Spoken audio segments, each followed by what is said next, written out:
Imagine getting sick. Not seriously sick, just appendicitis. Something routine, something that, where you live right now, means a 20-minute drive and a surgeon waiting for you. Now imagine that instead, there's no ambulance, no hospital, no airport.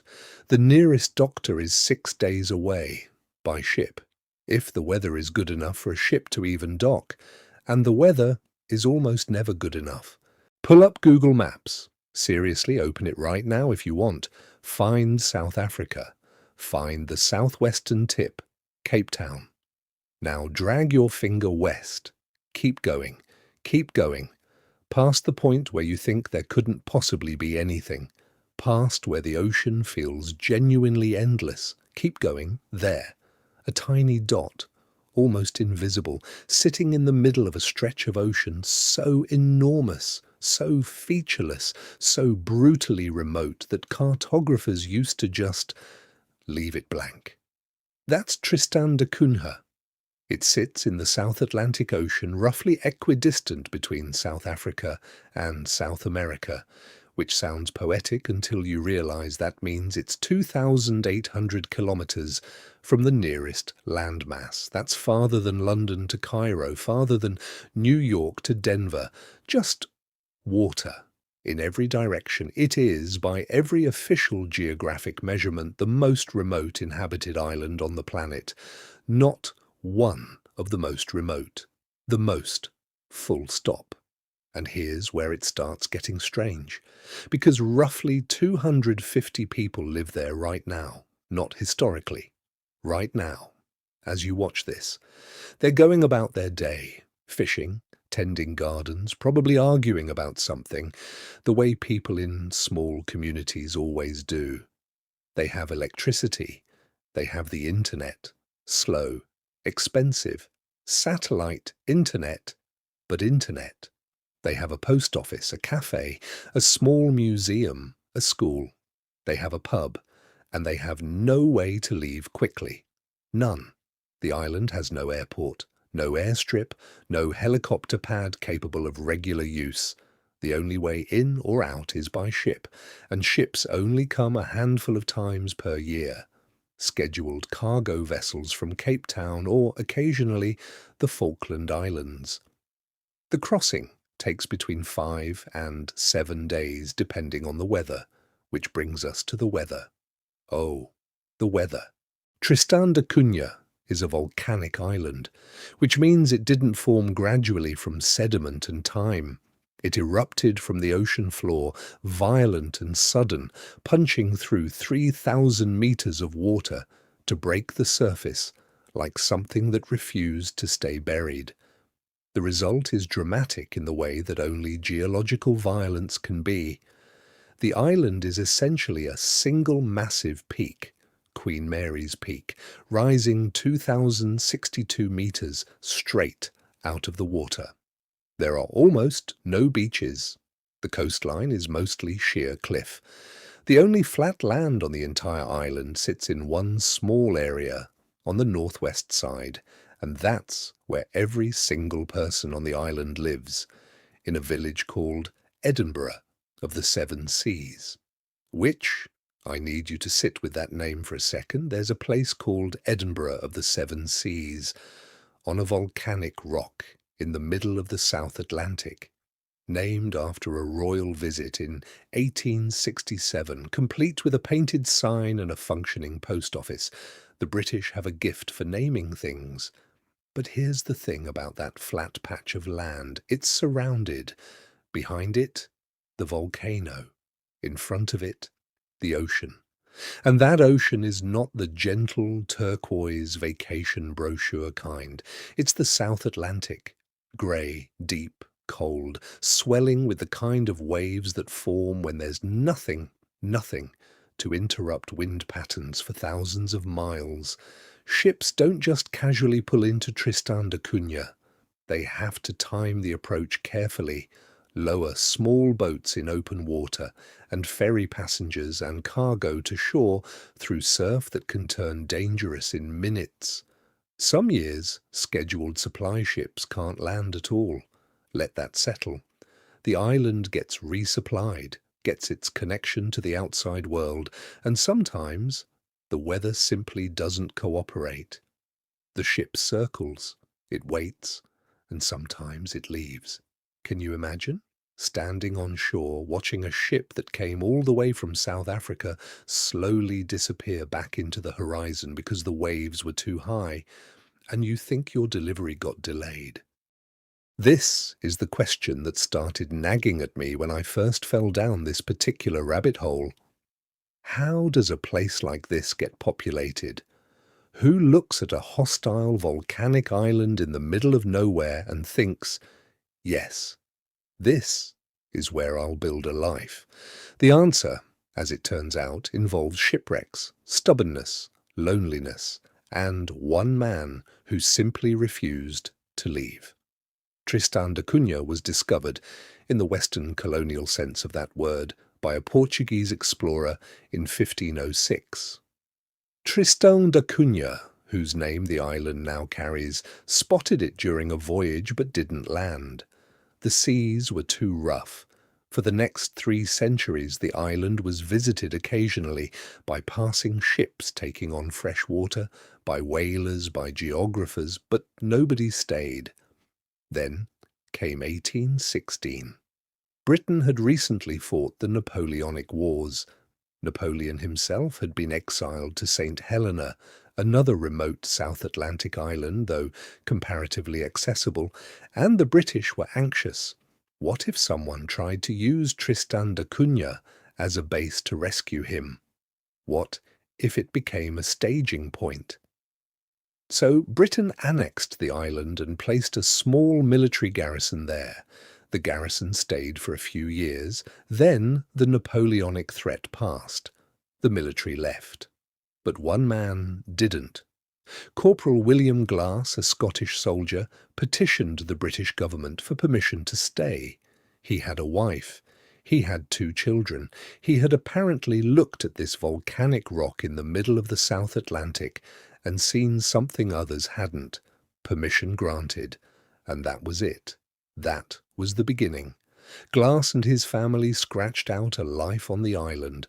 Slowly, others arrived. A few sailors who chose to stay rather than sail on. A handful of shipwrecked men who had no other option.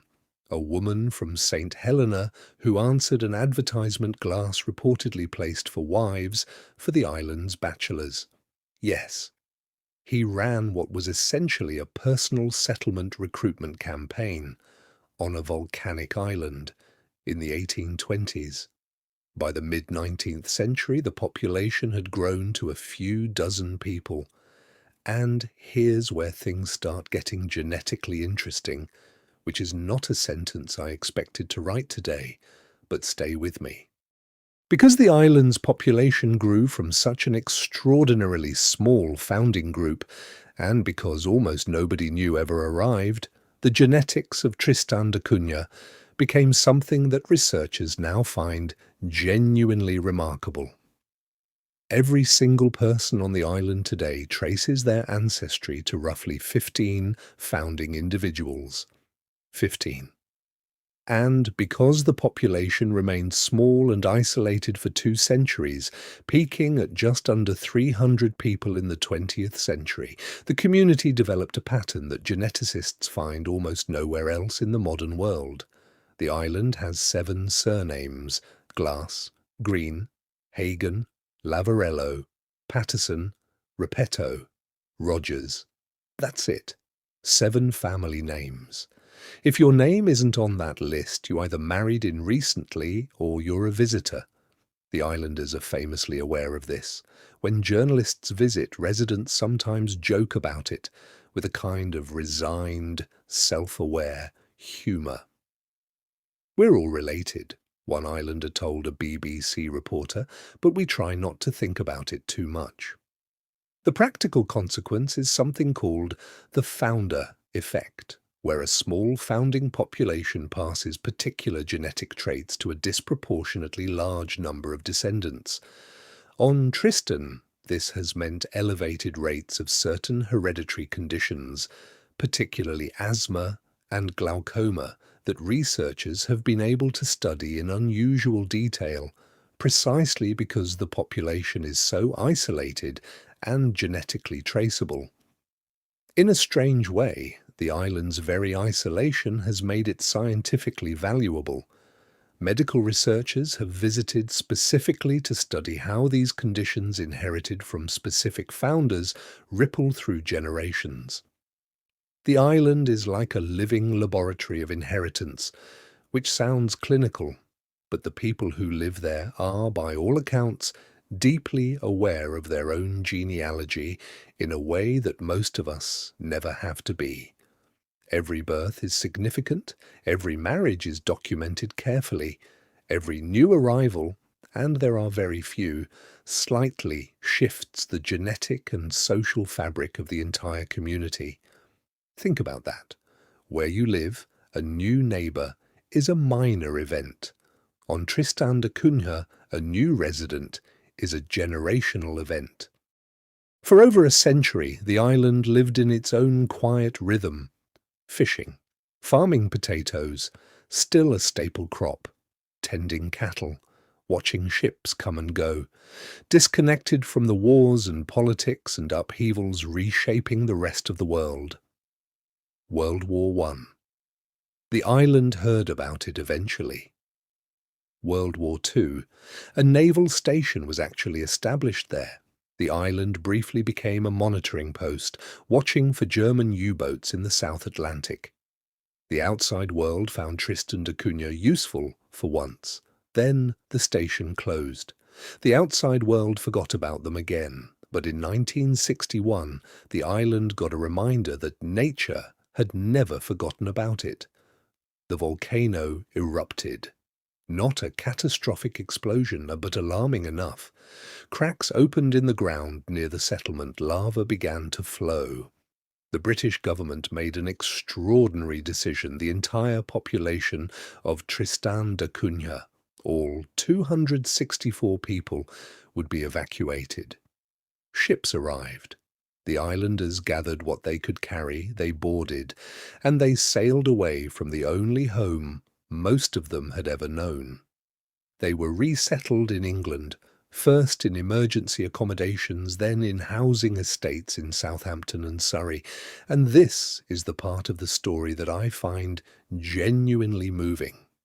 The British government and various well-meaning organisations assumed the islanders would be grateful, that they would see England, with its hospitals and supermarkets and airports and television, as an upgrade, an opportunity.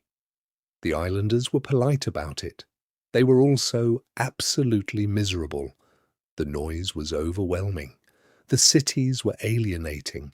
The anonymity was horrifying. These were people who knew every face on their island, who had never experienced the experience of being a stranger. Traffic confused them. Crime baffled them. The social coldness of urban England was incomprehensible. One islander, interviewed years later, described going to a supermarket and being overwhelmed by the sheer number of choices. Not excited, overwhelmed. The abundance felt wrong. They planted gardens in their suburban backyards. They fished when they could. They gathered together constantly, recreating the tight community they had left behind. And they lobbied, persistently, diplomatically, but relentlessly. They wanted to go home. In 1963, less than 2 years after the evacuation, the volcano was declared safe. The British government offered to let them return. Almost every single one of them went back. Every single one. They sailed back to that tiny, remote, inconvenient, isolated volcanic rock in the middle of the South Atlantic, and they chose it. Over England, over supermarkets and hospitals and airports, over everything modern society claims people want. So, what does life actually look like there today? I've spent a lot of time reading first-hand accounts, journalists who made the journey, academics who visited for research, the rare travel blogger who managed to get passage on one of the cargo ships.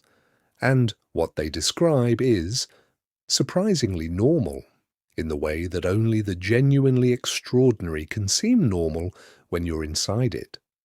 The village, Edinburgh of the Seven Seas, population roughly 250, has a main road, a school that teaches children from primary through to secondary level, a small hospital staffed by doctors who rotate in from St. Helena on contract, a store selling basic goods though luxury items are scarce and expensive, a cafe. That pub I mentioned called the Albatross Bar, which is possibly the most perfectly named drinking establishment in human history. The economy runs primarily on fishing, specifically rock lobster, exported to Japan and the United States. It's the island's main cash crop, and the fishing season is a major event in the community calendar. Everyone works, everyone contributes. There isn't really an unemployment problem because there isn't really an economy in the conventional sense. It's more like an extended communal household where the concept of not pulling your weight simply doesn't exist. The internet arrived via satellite dish relatively recently, and it changed things in ways the community is still processing. Young people can now see in real time what the rest of the world looks like. Social media exists there now, YouTube exists there.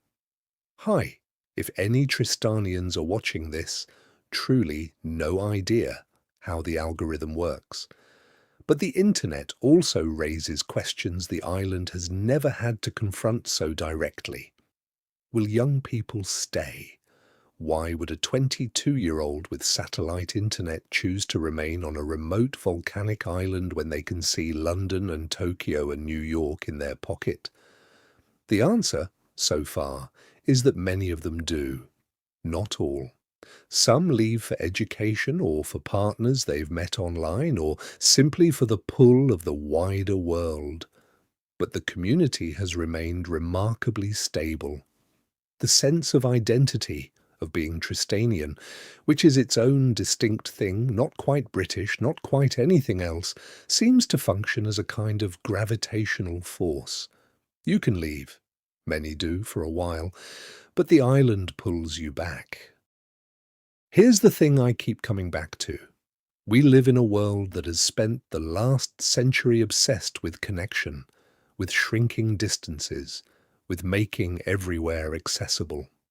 The whole thrust of modern civilization has been to eliminate exactly the kind of isolation that Tristan da Cunha represents. And yet, when I read about the islanders being resettled in England, those 264 people standing in supermarkets feeling utterly lost, I wonder if we've gotten something wrong about what human beings actually need.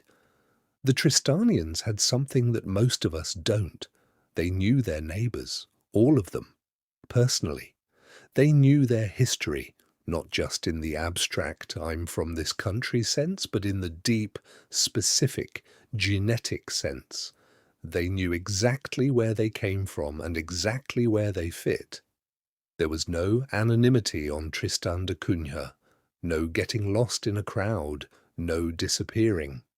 Which is terrifying if you think about it one way, and deeply aching human if you think about it another. The island also forces a relationship with mortality and risk that modern life has done everything to paper over. When there is no emergency service, when the nearest surgeon is 6 days away, you simply have to accept that some things are beyond your control. The ocean decides, the weather decides, the volcano, dormant for now, but dormant is not extinct, decides. There's a word for communities that live like this, in genuine negotiation with their environment rather than in conquest of it. Several words in several languages. None of them quite translate. But you understand it when you read about Tristanians on the shore, watching supply ships disappear into the fog and simply turning around and going back to their lives. What else are you going to do? The last ship I read about that visited Tristan da Cunha described the approach like this. For days, nothing. just ocean. Just grey water and grey sky merging at the horizon in a way that makes you question your own sense of scale. And then, slowly, a shape in the fog. Dark, massive, rising from the water like a thing that has no business being there.